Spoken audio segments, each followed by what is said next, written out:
Yeah. I'll never get denied an interview. Nah, I'm not easily inspired, but you inspire me, brother. Come on now. Y'all give it up for the host. Yo, that applause is super whack. Let me tell y'all why. Did y'all pay for this? No. Huh? No. This was free? Yeah. And y'all clapping like that? Y'all give it up for the host.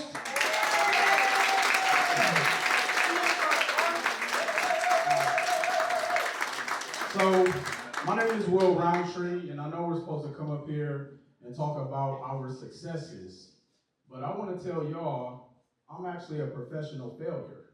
Yeah.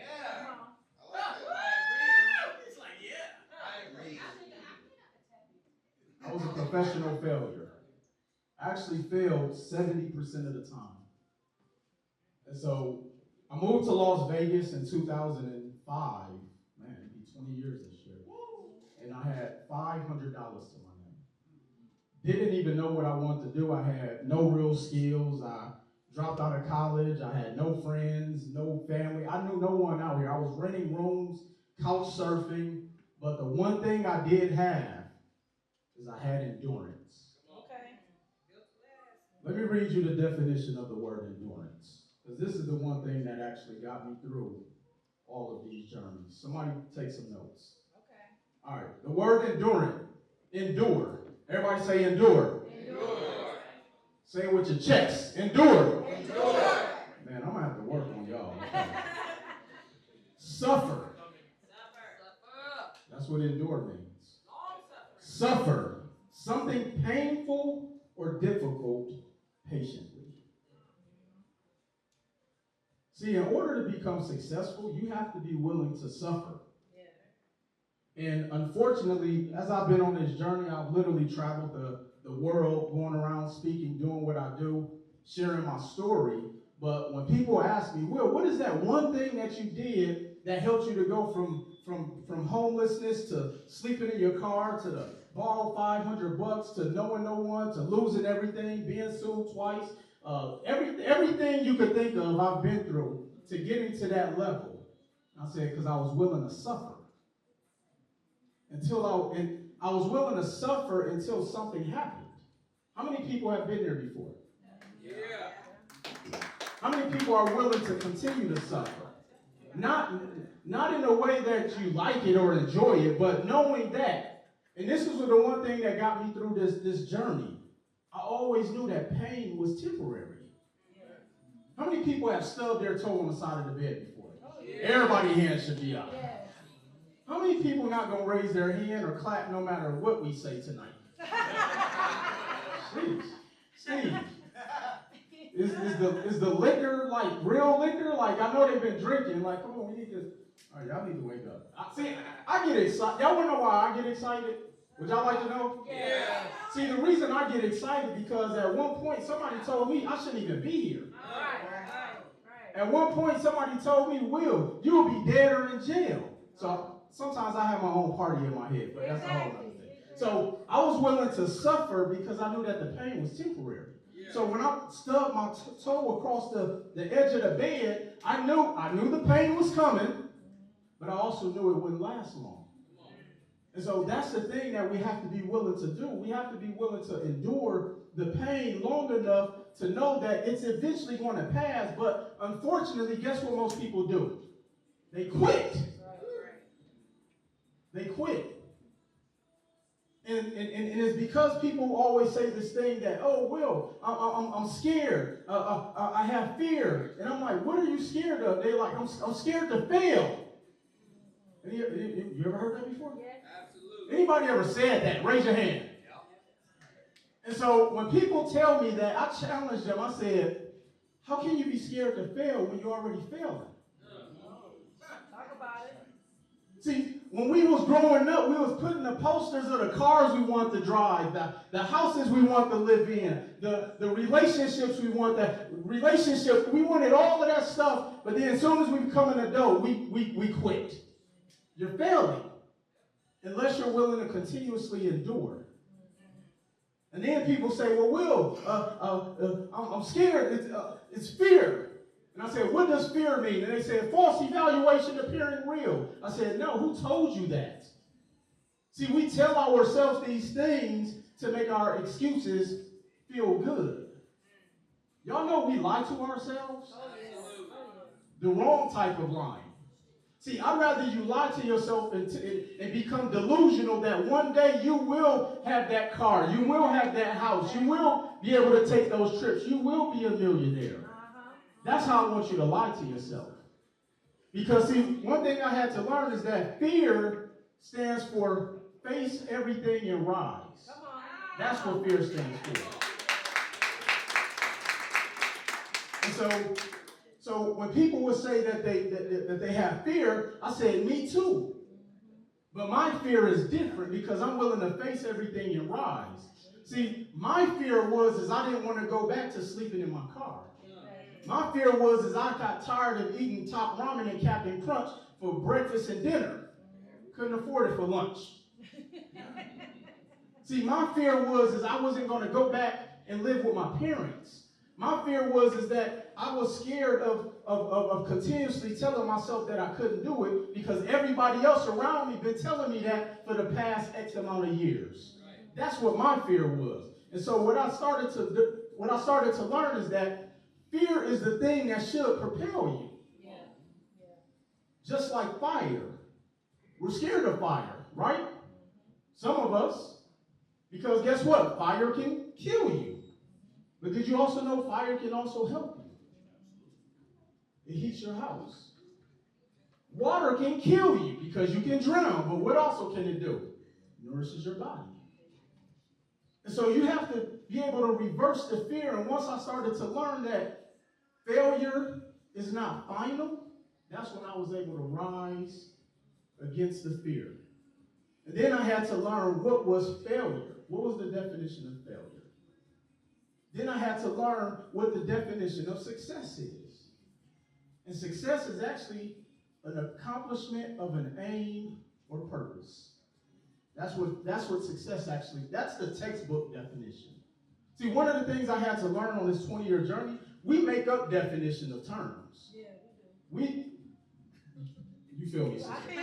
I see I'm talking to one person tonight. Look, I'm going to sit right here. We don't talk like this, okay? But no, that's what success means. It means an accomplishment of an aim or purpose. People think success is about a dollar amount. People think success is about the car you drive. People think the success is the gated neighborhood. No, success is being able to wake up every day and say, you know what? Scratch yesterday. I'm going to start over again today because I have an aim or purpose to accomplish. That's what success is.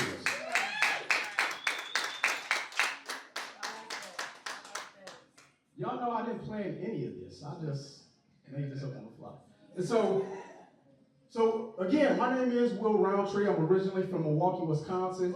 That's where I was born. You was born from Milwaukee? It's like 4 of us in here. The whole Midwest is taking over Las Vegas, clearly. Okay. What's that? Oh. No, I said I didn't hear you. What did you say? And so, moved to Las Vegas 2005. I had $500 to my name, and I was just trying to figure it out. But here's the one thing that changed my life, and I tell people. I changed the way I started to think. And I often tell people, once you change the way you think, that's when you'll become successful. Everybody say successful. Successful. That's when you become successful, once you change the way you think. But see, changing the way you think is not about being motivated.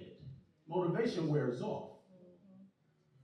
The way you change the way you think is you have to convince yourself every single day that everything you've tried, even though it didn't work, is going to eventually work. That's how you change the way you think. Changing the way you think is that when your family, your friends, your boyfriend, your girl, some people sleeping with the enemy, and they've even told you this won't work. But you wake up every day knowing this is your journey. That's right. See, I had to learn that, unfortunately, people can't see my dream because I'm the one that can only seize it. That's the reason why you got to continue to endure. And so after I moved to Las Vegas, found out that entrepreneurship is hard. It is. Steve, how many times you failed? 0. Entrepreneurship is hard, y'all. Look, let me share a story with y'all. So, remember one of the first big investments I actually made into entrepreneurship? This was actually in 2013. And I used to work for an internet advertising company. I sold internet ads for yellowpages.com. And I literally cleared out my 401k and invested in a tax franchise. Because somebody said you can make a lot of money doing taxes. But, there's always a but. When I made that investment, I quit my job, I liquidated my 401k, I went and leased an office for 3 to 5 years. I did all of the things that I thought I was supposed to do. And after I made that, after about 2 months into that investment, I actually found out that I invested into a mom and pop franchise, but the gentleman who was selling the franchises was actually running a Ponzi scheme. This is a true story, y'all. If y'all heard some of my stories, y'all be like, I know he capping. No, this is true. And so I invested into the tax franchise, and halfway into the season, I found out what he was doing was he was falsifying tax returns, and that's what he was teaching all of his other franchise owners. And once I called him out on it, he locked me out of my franchise, said I was in breach of contract, then he sued me civilly. Anybody ever been sued before? That's when you know you made it. When you get sued. And so when you're sued, you know you still have to show up. See, one of the many things I've learned when it comes to court and law, it doesn't matter about if you're guilty or innocent, it's about who has the most money to fight the case. And so he sued me civilly. Again, I had lost everything. I had invested probably at that time about $150,000 into the business, into the office, into employees. I had 32 other tax agents that I was training. I lost all of that. I was actually at a point where I was a little bit depressed. This is in 2013-14. But here's the thing that helped me to get through that depression. The thing that helped me get through that, I always say, was my mindset. Because I said, well, that's temporary. See, I also learned, unpopular opinion, that sometimes we're not depressed. We're just broke. See, I really wasn't depressed, I was broke. But I was also broke in because I had lost everything. But here's one of the reasons why I sometimes blame myself for that loss. Is because I did it solely for the money. I didn't do no research. How many people in here are first generation entrepreneurs and investors? Oh, yeah. Give it up for yourself. See, here's what I had to learn. Who taught me? I had to learn everything on trial and error, so I was like, Will, why are you beating yourself up? You was willing to step out on a limb when everybody else told you was crazy. You was willing to step out on a limb when your manager told you that, oh, you'll be back when I put in my 2 weeks. You was willing to step out on a limb when you lost friends and family and got uninvited to the barbecues and the family reunions because I guess they thought I was going to try to do their taxes. But look, one of the things that I had to tell myself is that, Will, that is temporary. And so once I was able to get through that, I said, you know what? I'm going to focus and make my mission when it comes to business and entrepreneurship is my focus is going to be to serve. There's a famous quote by Jim Rohn that said, when you help enough people get what they want, you'll be blessed beyond measures. And so I decided to say, you know what? Thank you. Yeah, y'all give it up for that.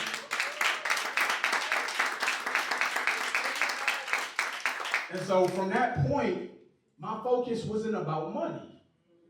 And so in 2015, I actually got with a group of individuals and we literally traveled the country on our own dime doing free financial workshops in the heart of most hoods throughout North America for free.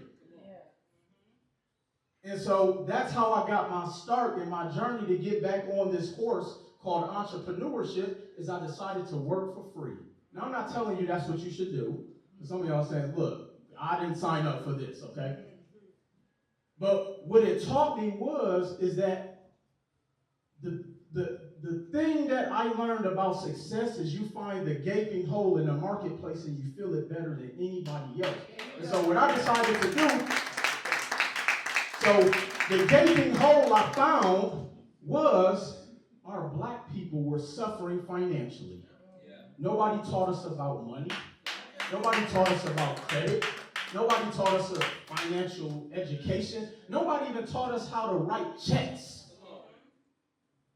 Because all of those things, when I was out there on that corner in 2015, 16, 17, 18, people were actually fighting me. I don't need credit. What do I need to set up a business bank account? I don't need an LLC. People didn't know what LLC meant in 2017.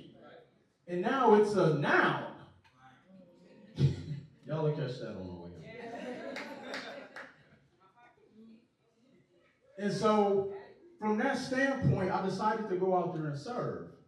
And so, fast forward, I'm proud to say that a little black boy from Milwaukee, Wisconsin, who was told, again, by the age of 18, he'll be dead or in jail.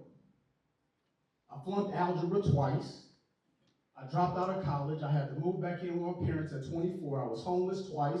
I lost everything. I've been sued 3 times, but I'm standing before you as a 3-time best-selling author, TEDx speaker. I've mentored over 50,000 individuals, directly and indirectly. I've single-handed pioneered an entire industry of financial literacy. I'm probably one of the very first black African-American men to go across the country teaching about financial education. I built a 7-figure business, and I built a 7-figure real estate portfolio. And I've done all of that being a professional failure. There you go.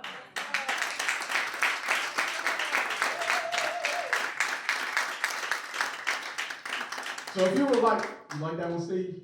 Fail together all the way to success. That's right. Because see, here's the thing. Y'all write this down. Write this down real quick. Write this down. I know I only got like 2 minutes. Y'all write this down or type it in your phones, do something real quick. See, I learned to fail fast.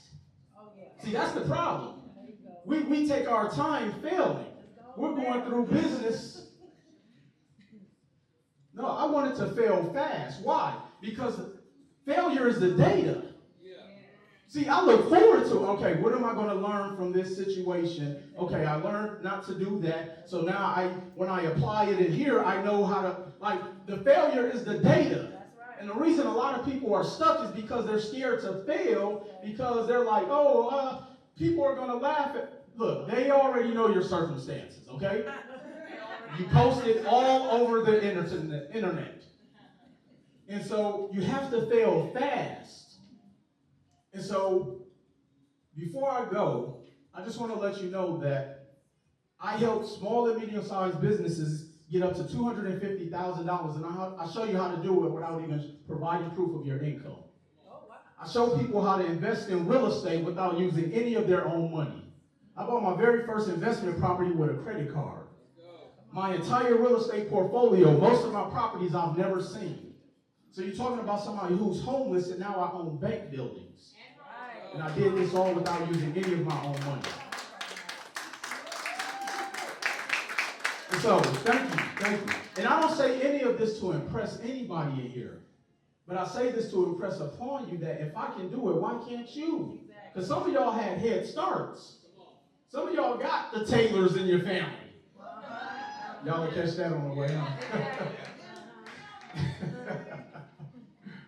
And so, I just want to leave you all with this.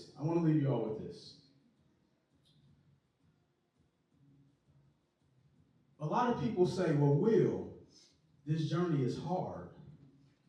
I have zero support.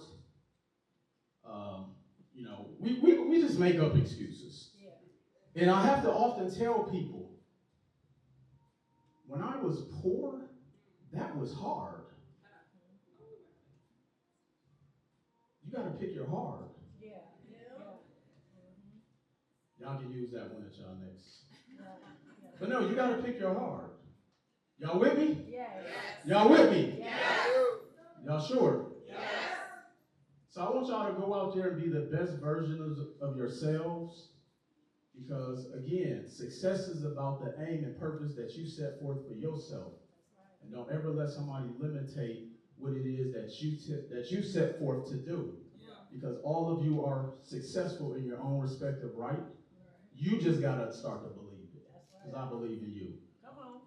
Y'all with me? I'm with you. All right, so I got 3 copies of my book, Full-Time CEO, The Shit They Don't Tell You.